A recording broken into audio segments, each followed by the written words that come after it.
یاد رکھیے اللہ تبارک و تعالیٰ نے مجھے کان دیا، آنکھ دیا، دل دیا، کیوں؟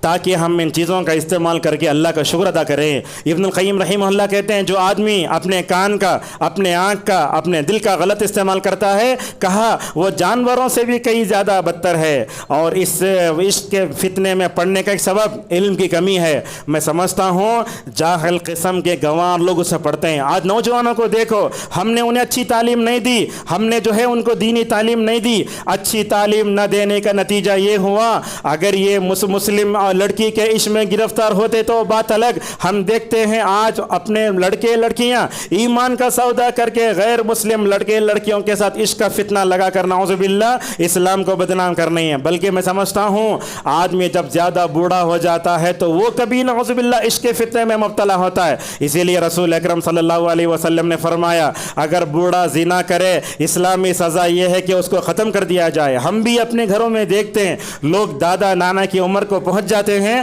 اس کے باوجود بھی نعوذ باللہ وہ پرانے گانے سنتے رہتے ہیں، کہیں نہ کہیں ان کے دل میں نعوذ باللہ عشق کی مصیبت ہے۔ دین کا بگڑا ہوا تصور اور عشق کے فتنے میں گرفتار ہونے والے، اخلاقی گراوٹ والے، دل کی اصلاح سے غفلت ہونے والے، اور جو بری دوستی کی وجہ سے انسان عشق کے فتنے میں مبتلا ہوتا ہے۔ میں آپ کو بتاؤں آج کتنے ایسے فیس بک کے پیج ہیں بنانے والا غیر مسلم، مگر مسلمان لڑکیاں اپنی تصویریں اس میں ڈالتی ہیں، مسلم شہزادی یہ فیس بک کے پیج کا نام ہے۔ لہٰذا یہ گرل فرینڈ بائی فرینڈ کی اصطلاحوں کو اسلام نے پہلے ہی حرام قرار دیا، اور اسی طریقے سے ماحول کا برا اثر، سوشل میڈیا، مغربی تہذیب، اور یہ عشق کے فتنے میں مبتلا کرنے کے لیے فلموں کا بھی بہت بڑا کردار ہے، گانوں کا بڑا کردار ہے، گندے مناظر، تصویریں، خواہشات کے پیچھے بھاگنا، غلط لوگوں کو اپنا نمونہ بنانا۔ آج صورتحال یہ ہے، آج امت مسلمہ ابو بکر کا نام بھی جانتی نہیں، سیرت بھی نہیں جانتی۔ بھلا بتائیے وہ صحابہ کو نمونہ بنائے بغیر فلمی ستاروں کو، سیریل میں آنے والے لوگوں کو، کھلاڑیوں کو اگر وہ نمونہ بنائے تو کیسے وہ عشق کے فتنے میں مبتلا نہیں ہو سکتی؟ اور یہ دیکھتے ہیں کہ یہ عشق کے فتنے میں مبتلا ہونے کے لیے تصویریں بہت بڑا کردار ادا کرتی ہیں۔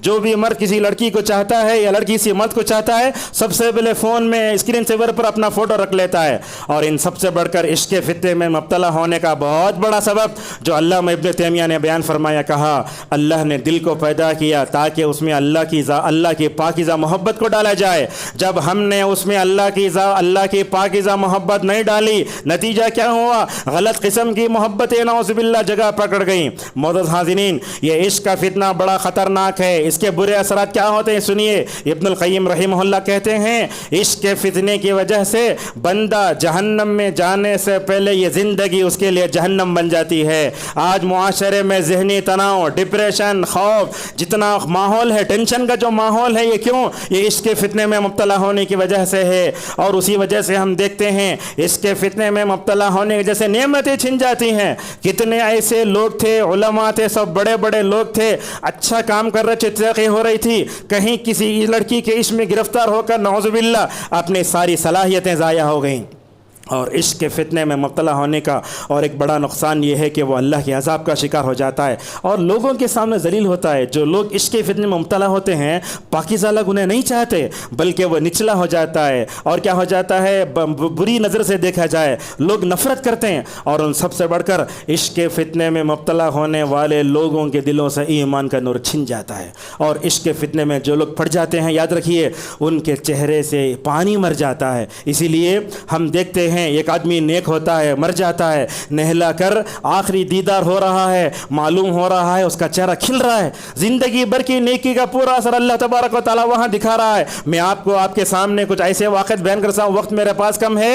ایک آدمی ایک عورت کے عشق کے فتنے میں گرفتار ہوا، جب اس کے مرنے کا وقت قریب آیا تو اس کو لا الہ الا اللہ کی تلقین کی گئی، مگر جو ہے لا الہ الا اللہ کی تلقین نہیں کیا، اثر نہیں ہوا، بلکہ جس لڑکی سے نعوذ باللہ عشق کرتا تھا اس کا نام لے کر مر گیا۔ اللہ اکبر۔ اسی لیے ابن القیم رحمہ اللہ کہتے ہیں لوگوں، اگر تم حسن خاتمہ چاہتے ہو، زندگی بھر نیک رہو، یاد رکھو اگر پوری زندگی نعوذ باللہ اگر برائی میں گزار دو گے، یاد رکھو ان نیکیوں کا اثر ان برائیوں کا اثر تمہارے دل پر ایسے ہوگا، حسن خاتمہ سے محروم کر دیے جاؤ گے، کلمے والی موت بھی نعوذ باللہ نصیب نہیں ہوگی۔ اور جو عشق کے فتنے میں مبتلا ہوتے ہیں، خواہشات کے غلام ہوتے ہیں، اسی لیے اللہ پوچھتا ہے ارأیت من اتخذ الہہ ہوا۔ اور یہ بات یاد رکھو، فتنے عشق میں اب تو مبتلا ہونے والے لوگ ہمیشہ حسرت کی زندگی گزارتے ہیں. ایک لڑکی ملتی ہے تو اور نہیں اور نہیں اور نہیں، نعوذ باللہ. اور اسی طریقے سے بندہ حرام کو حلال کرتا ہے اور جو ہے نعوذ باللہ دل بھی نیکیوں سے دور ہو جاتا ہے. اور یاد رکھیے یہ مردوں سے ضرورتیں پوری کرنا جو حضرت لوط علیہ السلام کی قوم میں تھا، یہ بڑا خطرناک ہے. چہرے کا پانی مرتا ہے، رونق ختم ہو جاتی. اسی لیے دیکھو دنیا میں ایسے شیعہ لوگ ہیں جو نکاح متع کو حلال سمجھتے ہیں. نکاح متع پہلے وقت میں حلال تھا، بعد میں حرام کر دیا گیا. ابن القیم رحمہ اللہ کہتے ہیں جب میں شیعہ کو دیکھتا ہوں تو شیعہ کے چہرے مجھے خنزیر زیادہ بدتر معلوم ہوتے ہیں. اسی طریقے سے عشق کے فتنے میں پڑھ کر نعوذ باللہ ہم قرآن سے دور ہو گئے. آج دیکھو ہمارے نوجوان لڑکے لڑکیوں کے پاس عشق کے فتنے میں مبتلا ہو کر میسیج کرنا انہیں معلوم، گھنٹے گفتگو کرنا معلوم، لیکن انہیں قرآن پڑھنا نہیں معلوم. اسی طریقے سے انسان نعوذ باللہ خبیث بن جاتا ہے، غیروں کی مشابہت بھی مکمل طور پر آتی ہے، فطرت میں تبدیلی آتی ہے اور عشق کے فتنے میں پڑھ کر نعوذ باللہ حیا کا خاتمہ ہوتا ہے. اور عشق کے فتنے میں پڑھ کر انسان کے دل پر اتنا برا اثر ہوتا ہے جب بھی وہ زبان کھولتا ہے اللہ کا ذکر کرنے کے بجائے، نبی کریم صلی اللہ علیہ وسلم پر درود بھیجنے کے بجائے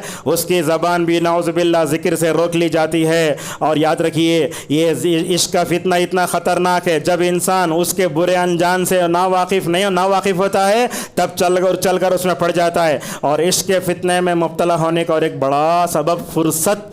ہمارے نوجوان لڑکے لڑکیوں کو کیا بھی کام نہیں، ڈگری پڑھ لیا ہے اس کے بعد کیا کر رہا ہے، ویکنسی نہیں ہے. یہ ویکنسی ملنے تک کیا کرتا ہے، اس کے فتنے میں اپنا نعوذ باللہ وقت گزارتا ہے. صحیح فرمایا رسول اللہ صلی اللہ علیہ وسلم نے، لوگوں یہ فرصت اور صحت یہ دو نعمتیں ایسی ہیں جن کو اکثر لوگ پا کر نعوذ باللہ دھوکے میں رہتے ہیں. ابن الجوزی رحمہ اللہ کہتے ہیں جو اپنے وقت کا صحیح استعمال کرتا ہے وہ قابل رشک انسان ہے، جو اپنے وقت کو تباہ و برباد کرتا ہے شریعت کی نظر میں وہ آدمی صحیح نہیں ہے. اور عشق کے فتنے میں مبتلا ہونے کے لیے غلط قسم کی کتابیں بھی ہمارے نوجوانوں کا بگاڑ رہی ہیں. ایک آدمی میرے پاس آیا، اس نے آ کر کہا شیخ حالت ایسی ہو رہی ہے، میں اپنے آپ کو دل بہلانے کی کوشش کر رہا ہوں اور غم دور کرنے کی کوشش کر رہا ہوں، مجھے غم دور نہیں ہو رہا. میں نے بھی غم دور کرنے کے جتنے جو ہے اسباب تھے سارے تاج اس کے سامنے میں نے رکھ دیے. آخری میں اس نے ایک بات کہا بات اصل میں یہ ہے غلط قسم کی کتابیں میں نے وقت سے پہلے پڑھ لی ہیں، لہذا ہمارے نوجوانوں کو غلط قسم کی کتابیں شادی سے متعلق کتابیں ان کو ہاتھ نہیں لگانا چاہیے. بندہ جب عشق کے فتنے میں گرفتار ہوتا ہے اللہ تعالیٰ نے شادی میں جو وعدہ کیا نا سکون ملے گا، محبت ملے گی، رحمت ملے گا، اس سے محروم ہو جائے گا. اور ناول یہ ہمارے عشق کے فتنے میں مبتلا کرنے کے لیے لوگوں کو بڑا خطرناک ہے. یہ ناول چاہے انگریزی میں ہے، اردو میں، کوئی زبان میں ہو، لوگ اس کو پڑھتے ہیں نعوذ باللہ غارت ہو جائے. اندھی تقلید اور جو ہے آنکھوں کا آزادانہ استعمال یہ سب سے بڑا ہے. اللہ تبارک و تعالیٰ نے سورہ نور میں یہ بات بتائی اگر تم اپنی شرمگاہوں کی حفاظت کرنا چاہتے ہو تو اپنی آنکھوں کی حفاظت کراؤ. آج حال یہ ہے یوٹیوب کھول کر جب ہم مکے مدینے کا لائیو دیکھنا چاہتے ہیں وہاں بھی عورتوں کے عشق کا فتنہ آتا ہے. جب انسان اسے کلک کرتا ہے تو فوراً وہ ہدایت کے بجائے ضلالت میں جا کے پڑ جاتا ہے. لہٰذا عشق کے فتنے سے اپنے آپ کو بچانے کے لیے بندے کو توبہ کرنا چاہیے.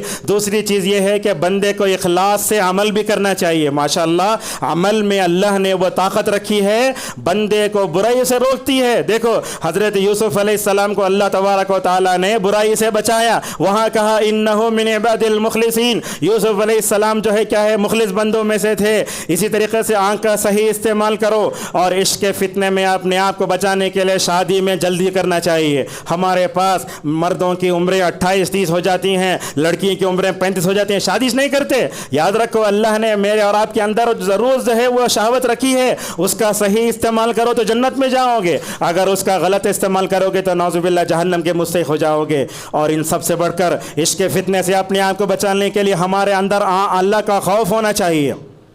جب دل عشق کے فتنے سے گرفتار ہو جاتا ہے تو کبھی مریضوں کی جا کے عیادت کرو، کبھی جنازوں میں شرکت کرو، کبھی قبروں کی زیارت کرو، تمہیں خوف ہوگا. دل کی اصلاح کرو اور اللہ تبارک و تعالیٰ کا ذکر کرو اور عشق کے فتنے سے اپنے آپ کو بچانے کے لیے نمازوں کی پابندی کرو. اسی لیے اللہ نے کہا ان الصلاۃ تنہی عن الفحشاء والمنکر. اور ایک بات بھی ہے عشق کے فتنے سے اپنے آپ کو بچانے کے لیے توحید کو مضبوطی سے پکڑ لو. ماشاءاللہ توحید خیر کا وہ سر چشمہ ہے، بندے کے اندر جب توحید آ جاتی ہے ساری سماجی برائیاں اس سے مکمل طور پر ختم ہو جاتی ہیں، اور ہمیں اپنے اندر غیرت بھی پیدا کرنا چاہیے۔ آج کل ہمارے گھروں میں ماحول ایسا ہے، ماں باپ بھی ہیں، غیر شادی شدہ بھائی بہن بھی ہیں، سب بھی ہیں، بڑا اسکرین لگا ہے، اس میں گانے چلتے ہیں، سب بھی بیٹھ کو دیکھ لے کوئی۔ ذرا تصور کرو، چھوٹے چھوٹے بچے ہوتے، لطیف احساسات جذبات ہوتے ہیں، اگر ان کو وہ بات ان کو 18 سال معلوم ہونا چاہیے، اگر آپ 3 سال میں انہیں آپ معلوم کراتے ہیں تو تصور کیسے ہوگا سوچئے۔ اور اللہ کے نبی صلی اللہ علیہ وسلم نے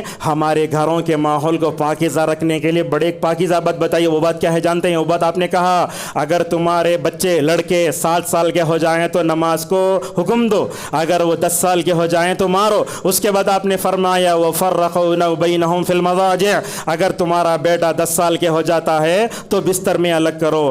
آج کل ہمارے گھروں میں ماحول ایسا ہے، 10 سال کا بھائی 13 سال کی بہن بادو بادے سوتی ہے، یہ شرعی اعتبار سے غلط نہیں ہے۔ اسلام یہ چاہتا ہے کہ ہمارے گھروں کا ماحول شروع سے پاکیزہ ہو، مکمل طور پر اس پر توجہ دینے کی ضرورت ہے۔ بہرحال خطبے کا خلاصہ یہ ہوا، ایمان ایک طاہر چیز ہے، توحید بڑا خیر کا سرچشمہ ہے۔ ہم موجودہ معاشرے کو عشق کے فتنے سے اگر اپنے آپ کو بچانا چاہتے ہیں، مکمل طور پر ہمیں ان تمام باتوں پر توجہ دینا ہوگا جیسے میں نے آپ کے سامنے بیان کیا۔ اور عشق کا فتنہ ایسا ہے، بوڑھا بھی، بچہ بھی، عورت بھی، شادی سے پہلے بھی، شادی کے بعد بھی انسان اس میں نعوذ باللہ مکمل طور پر گر سکتا ہے۔ شکیل ابن حمید رضی اللہ عنہ کی حدیث پر اپنے خطبے کو ختم کرتے انہوں نے کہا، یا رسول اللہ، آپ مجھے ایسی دعا سکھائیے جس کی وجہ سے مجھے فائدہ ہو۔ تو اللہ کے نبی صلی اللہ علیہ وسلم کو دعا سکھائی، کہا اللہم انی اعوذ بک من شر سمعی، اے اللہ کی نبی اب دعا سکھائے تو آپ نے کہا، آپ کہو اے اللہ میں اپنے کان کے غلط استعمال سے پناہ مانگتا ہوں، اے اللہ میں اپنے مطلب نگاہوں کے غلط استعمال سے پناہ مانگتا ہوں۔ اس میں آپ نے آگے کہا واعوذ بک من شر منی، یا رسول اللہ آپ مجھے دعا سکھائیے۔ آپ نے کہا اے اللہ میں اپنے شرمگاہ کے شر سے بھی مکمل طور پر جو ہے پناہ مانگتا ہوں۔ لہذا ضرورت ہے یہ ہمارے نوجوان لڑکے لڑکیوں کو اسکولوں میں کالجوں میں جو پڑھتے ہیں عشق کے فتنے میں مبتلا ہوتے ہیں، ان کو بچانے کی کوشش کیجیے۔ اور جو ہے اللہ نے ہم کو ذمہ دار بنایا ہے، اگر ہم نے معاشرے کو نہیں روکا، یاد رکھیے کل حشر کی عدالت میں ہم سب کو اللہ کے سامنے جواب دینا ہوگا۔ اللہ تبارک و تعالیٰ سے ہماری دعا ہے اللہ تعالیٰ ہم سب کو ہر طرح کے فتنوں سے محفوظ فرمائے، فتنوں سے پناہ مانگتے رہنے توفیق عطا فرمائے۔ اللہ تعالیٰ ہمارے اندر توحید پیدا فرمائے، ایمان کی طہارت پیدا فرمائے۔ اللہ تبارک و تعالیٰ ہم سب کو عشق کے فتنے سے ہماری حفاظت فرمائے۔ اللہ تعالیٰ ہم سب کو شادیوں کے معاملے میں اسلام نے جو ضابطے دی اس پر عمل کرنے کی ہم سب کو توفیق عطا فرمائے۔ اللہ تعالیٰ نوجوان امت کے لڑکیوں کو لڑکوں کو عشق کے فتنے سے محفوظ فرمائے۔ جو لوگ شادی کے لائق ہیں ان کے لیے مناسب رشتوں کا نظام فرمائے۔ وآخر دعوانا ان الحمد للہ رب العالمین۔ الحمد لله على إحسانه والشكر له على توفيقه وامتنانه وأشهد أن لا إله إلا الله وحده لا شريك له تعظيما لشانه وأشهد أن محمدا عبده والداعي إلى رضوانه صلى الله عليه وعلى آله وصحبه وسلم تسليما كثيرا. أعوذ بالله من الشيطان الرجيم. إن الله وملائكته يصلون على النبي يا أيها الذين آمنوا صلوا عليه وسلموا تسليما. اللهم صل على محمد وعلى محمد كما صليت على إبراهيم وعلى إبراهيم إنك حميد مجيد. اللهم بارك على محمد وعلى محمد كما باركت على إبراهيم وعلى إبراهيم إنك حميد مجيد. اللهم عن الصحابة أجمعين أبي بكر وعمر وعثمان وعلي وعن سائر الصحابة أجمعين وعنا معهم بجودك وكرمك يا أكرم الأكرمين. اللهم انصر دينك وكتابك وسنة نبيك محمد صلى الله عليه وسلم وعبادك المؤمنين. اللهم احفظنا بالإسلام قائمين واحفظنا بالإسلام قاعدين واحفظنا بالإسلام راقدين ولا تشمت بنا عدوا ولا حاسدين. ربنا آتنا في الدنيا حسنة وفي الآخرة حسنة وقنا عذاب النار. اللهم إنا نعوذ بك من زوال نعمتك وتحول عافيتك وفجاءة نقمتك وجميع سخطك يا ذا الجلال والإكرام. اللهم انصر أمة محمد صلى الله عليه وسلم في كل مكان. اللهم انصرهم على عدوك وعدوهم يا قوي يا عزيز. ربنا لا تجعلنا فتنة القوم الظالمين ونجنا برحمتك من القوم الكافرين. ربنا هب لنا من أزواجنا وذرياتنا قرة أعين واجعلنا المتقين إماما.